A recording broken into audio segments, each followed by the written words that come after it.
ETF를 고를 때 뭘 봐야 될까? 두 가지 포인트를 좀 말씀드리고 싶습니다. 메가 트렌드고 이제 시작이거든요. 이제 양극재 기업으로는 이 3대장이라고 봐주시면 될 것 같아요.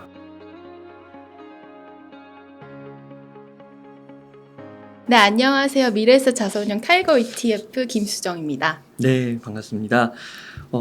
좀 오늘 ETF에 대해서 좀 여쭤보도록 하겠습니다.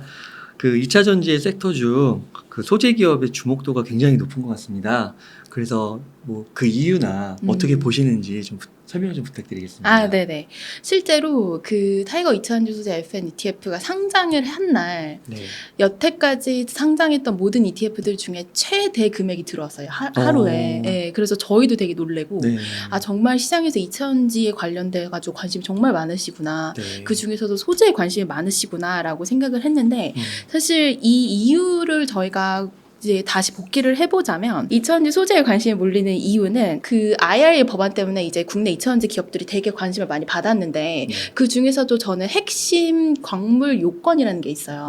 셀 업체랑 그 핵심 부품을 만드는, 그러니까 광물을 만드는 업체랑 이게 내용이 다른데 예를 들어가지고 2차전지 셀 기업들은 미국에 가가지고 만들어야 되고 양극재나 음극재를 이렇게 2차전지 소재 기업들은 우리나라에서 만들어도 보조금을 받을 수가 있어요. 그래서 그런 차이점 때문에 아무래도 이제 주가가 조금 벌어지고 일단 2차전지 소재에 훨씬 더 관심이 몰린 거 아닌가라고 생각을 하고 있고, 그래서 제가 실질적으로 비교를 해봤을 때 배터리 셀과 소재와 장비 부품을 비교했을 때 3년치 매출 성장성을 보면은 소재가 훨씬 높습니다. 여태까지 396% 매출, 그러니까 주가 상승 말고 매출만 보더라도 한 396% 정도가 나오고, 당연히 셀도 좋았죠. 근데 이제 소재가 아무래도 훨씬 압도적으로 좋았기 때문에 많은 분들이 소재에 관심을 많이 갖고 계신 거 아닌가. 그리고 S&E 리서치라 그래가지고 이제 2차전지 관련해가지고 전 세계적으로 많은 그 레포트를 내는 그 리서치 기관이 있는데 거기서도 2022년 대비해서 2차전지 소재는 3배 정도 성장을 할 것이다 라고 얘기를 하고 있고, 거기서 정말 독특했는데 우리나라 2차전지 소재 기업들이 좋을 것이다 라고 콕 집어서 얘기를 했었어요. 되게 그래요? 이례적인 케이스죠. 글로벌 리서치 기관에서 그렇게 얘기를 하는 거는. 그래서 아무래도 2차전지 매출, 2차전지 분야별 매출 성장성을 보고 그 다음에 미국 IRA 보조금 지원 요건을 봤을 때 아무래도 2차전지 소재 쪽에 좀 관심이 많이 갖고 계신 거 아닌가라고 생각을 하고 있습니다. 그러면은 이런 경향이 앞으로도 계속해서 몇 년 동안은 될 거라고 보시는 거예요? 네, 뭐 앞으로 저희가 계속 얘기하면서 이게 전망을 말씀드릴 것 같은데, 지금 많이 주가에 많이 반영이 되기는 했는데 사실 2차전지 트렌드로 봤을 때는 메가 트렌드고 이제 시작이거든요. 이제 시작이에요?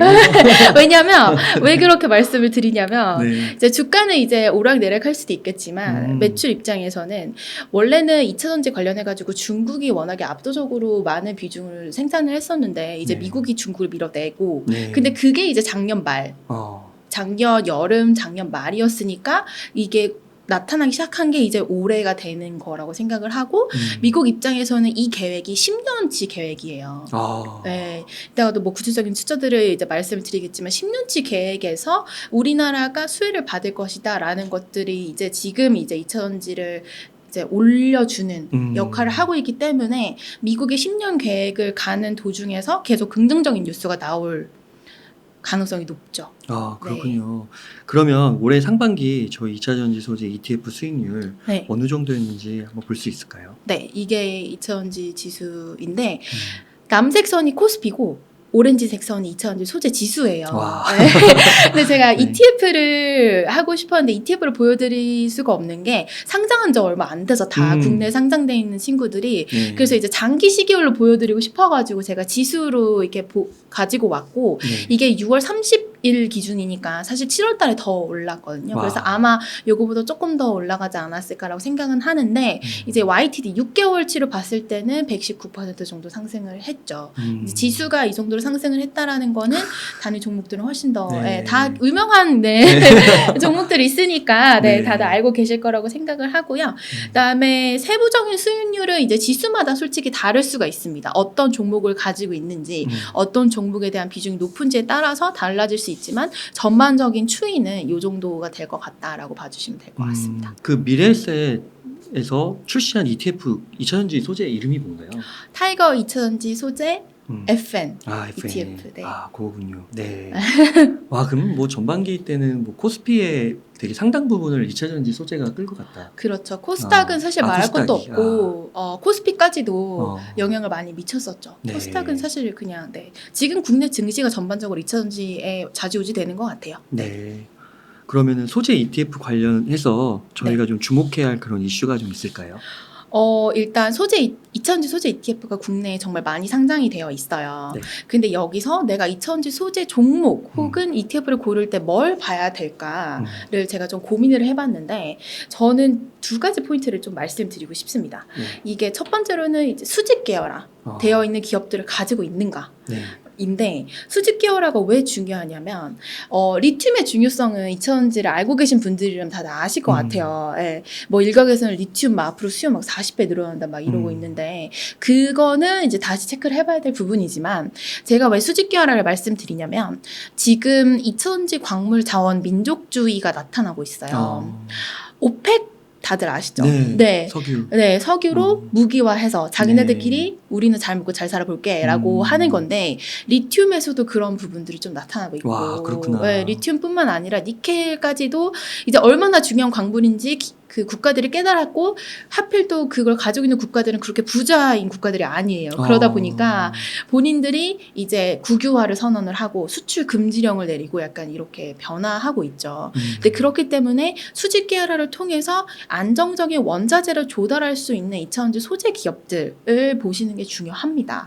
왜냐면은 제가 2차전지 소재 기업에 다니시는 분하고 얘기를 또 해봤는데 자기네들은 원자재 가격 전망하느라 정신이 없대요. 네, 원자재 가격 때문에 이거를 물량을 맞출 수 있느냐 없느냐가 원자재 가격과 원자재의 물량에 또 영향을 많이 받다 보니까 이거를 본인들이 영향을 많이 받지 않으려면은 수직 계열화가 필요해서 아예 그 광산을 사버리거나 그런 것들에 이제 독점적인 계약을 맺거나 그런 것들이 필요한 상황이죠.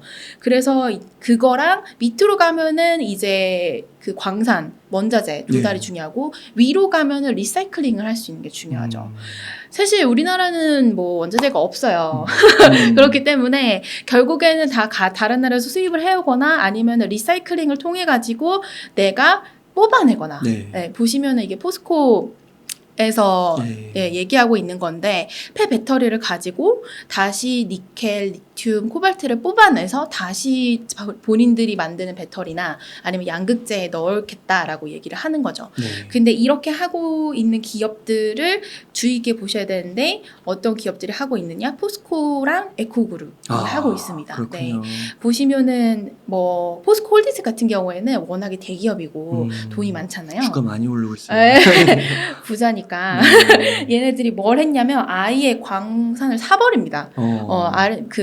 포스코 그룹은 호주랑 인도네시아에서 니켈을 가져오고 아르헨티나와 호주에서 리튬을 조달하는데 광물 밸류체인을 구축을 했죠. 실질적으로 제가 알고 있기로는 이제 광산을 일부 매입을 해가지고 본인들이 이제 올해 말부터 포스코 홀딩스 이름을 달고 리튬이 생산이 돼요. 네, 아예 리튬 생산업까지 본인들이 먹은 거죠.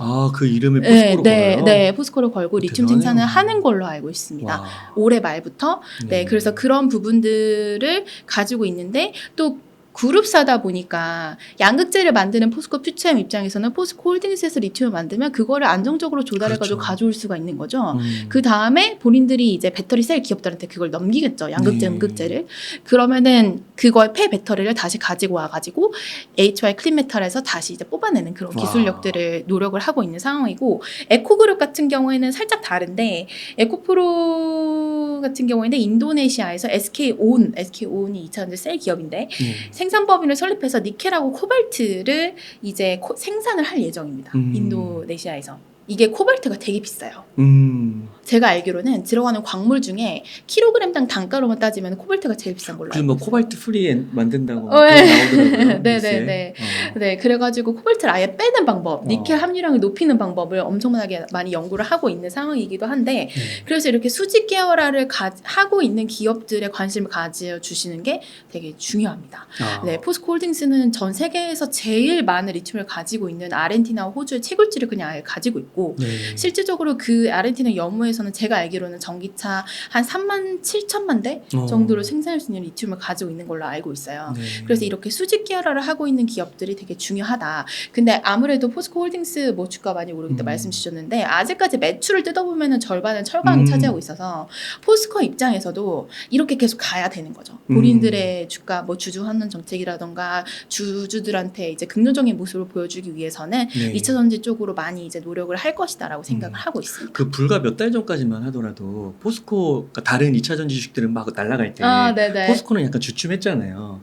그런 이유가 그때는 아직 그 2차 전지에서 이런 쪽 원자재나 이런 수직 계열화 이런 쪽이 반영이 안 됐던 건가요? 주가에? 반영이 안 된 조금 덜 됐다고 저는 어. 생각을 하고 있었고 네. 막 생산을 하겠다 이렇게 뉴스를 이제 계속 내다 보니까 네, 이제 그게 이제 투자자들 반영이 되고. 인식에 반영이 되기도 하고 포스코 퓨처인 같은 경우에도 워낙에 에코프로가 이제 각광을 받다 보니까 네. 조금 덜 각광을 받다가 이제 많이 네. 좀 관심이 좀 이동하고 있는 거라고 저는 생각하고 있습니다. 아, 그렇군요. 그리고 두 번째로 저희가 봐야 될 거는 양극재. 네, 네, 양극재. 양극재 워낙에 두 제- 기업 다 하고 있는 건데 양극재가 왜 중요할까?